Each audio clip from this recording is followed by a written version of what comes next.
વર્ષ 2025ના પ્રારંભથી જ વિદેશમાં વરતા ભારતીય સમુદાય માટે ચિંતાજનક સમાચાર સામે આવી રહ્યા છે.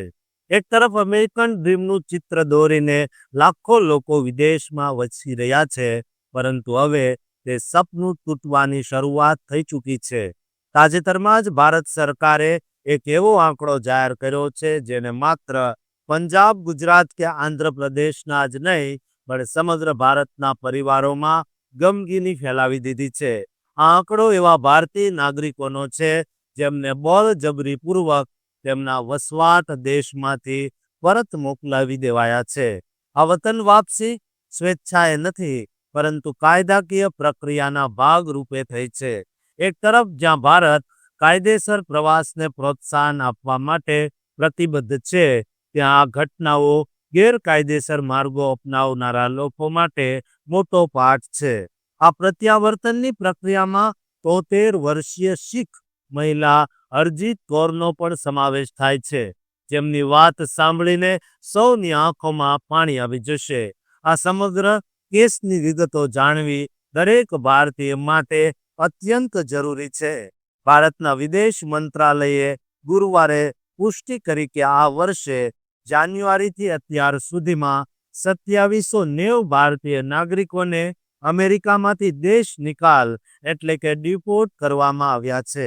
આ તમામ લોકો અમેરિકામાં ગેરકાયદેસર રીતે વસવાટ કરી રહ્યા હતા. નવી દિલ્હીમાં સાપ્તાહિક મીડિયા બ્રીફિંગ દરમિયાન MEAના પ્રવક્તા રણધીર જયસ્વાલે જણાવ્યું કે આ વર્ષે જાન્યુઆરીથી અત્યાર સુધીમાં 2790થી વધુ ભારતીય નાગરિકો એવા છે જેઓ માપદંડોને પૂર્ણ કરતા ન હતા.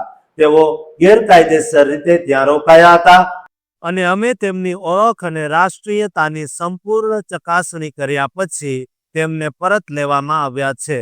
જયસ્વાલે સ્પષ્ટતા કરી કે જ્યારે કોઈ વ્યક્તિ પાસે વિદેશમાં કાયદેસરનો દરજ્જો ન હોય અને તે વ્યક્તિ ભારતીય હોવાનો દાવો કરે, ત્યારે ભારત સરકાર તેના દસ્તાવેજો અને રાષ્ટ્રીયતાની સંપૂર્ણ પૃષ્ઠભૂમિની ચકાસણી કરે છે અને ત્યારબાદ તેમને પાછા લેવાની પ્રક્રિયા હાથ ધરે છે. ગયા મહિને MEA આ મુદ્દે જણાવ્યું હતું કે 2417 ભારતીય નાગરિકોને અમેરિકામાંથી ડિપોર્ટ કરવામાં આવ્યા છે, એટલે કે એક મહિનામાં આ આંકડો ઝડપથી વધ્યો છે. અમેરિકા ઉપરાંત અન્ય દેશોમાંથી પણ ભારતીય નાગરિકોને પરત મોકલવામાં આવ્યા છે. MEAના પ્રવક્તાએ માહિતી આપી કે યુનાઇટેડ કિંગડમ એટલે કે UK માંથી પણ લગભગ 100 ભારતીય નાગરિકોને તેમની રાષ્ટ્રીયતાની ચકાસણી પછી ભારત પરત મોકલવામાં આવ્યા છે. ભારત સરકારે આ સમગ્ર પ્રક્રિયા અંગે પોતાનું વલણ ફરી એકવાર સ્પષ્ટ કર્યું છે. જયસ્વાલે ભારપૂર્વક જણાવ્યું કે ભારત સરકાર કાયદેસર પ્રવાસનના માર્ગોને પ્રોત્સાહન આપવા માટે પૂર્ણ રીતે કટિબદ્ધ છે. જોકે તેની સાથે જ ભારત ગેરકાયદેસર પ્રવાસની વિરુદ્ધમાં છે અને આ પ્રકારના પગલાં લેવા માટે સહયોગ આપતું રહેશે.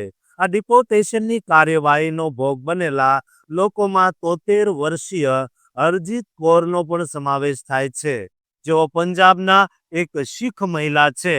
તેમને US immigration and custom enforcement એટલે કે ICE દ્વારા કેલિફોર્નિયામાં નિયમિત તપાસ દરમિયાન અટકાયતમાં લેવામાં આવ્યા હતા અને ત્યારબાદ સપ્ટેમ્બરમાં ભારત પરત મોકલી દેવાયા હતા. આ ઘટનાઓ સ્પષ્ટ સંકેત આપે છે કે વિદેશમાં ગેરકાયદેસર રીતે રહેવું જોખમી છે અને કાયદેસર માર્ગોનું પાલન કરવું જ સમજદારીભર્યું પગલું છે.